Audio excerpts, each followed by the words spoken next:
direi che non c'è chiarezza e i tempi che ha dato per alcune ripartenze sono tempi molto lunghi, tempi biblici. E questo metterà in difficoltà ancora di più attività già che sono provate, che sono chiuse da diversi mesi. A essere ripartita per il momento, almeno tra le categorie venete, la polemica, insoddisfazione, talvolta disperazione, questi gli stati d'animo di molti imprenditori di fronte alla fase 2 annunciata dal governo. 2 le date viste come troppo lontane, 18 maggio per i negozi, 1 giugno per i ristoranti e i servizi alla persona, per parrucchieri ed estetisti una condanna a morte, per usare i termini di Alessandro Conte, presidente della CNA, parole condivise dall'ente camerale. Vogliamo fare i primi della classe con chi? Ma chi ci viene a copiare?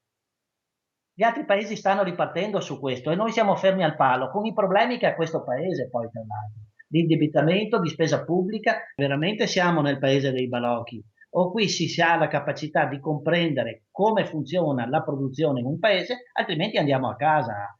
Non facciamo annunci di questo tipo qua.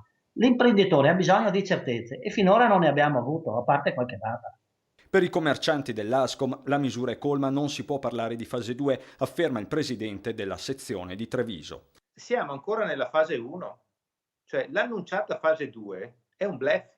Noi siamo ancora all'interno della fase 1. È meglio che chiariamo questo aspetto, altrimenti siamo tesi con un lato a tutta una serie di speranze, di aspettative, di prospettive, che in realtà mancano perché mancano i presupposti. Queste misure sono misure ancora di fase 1.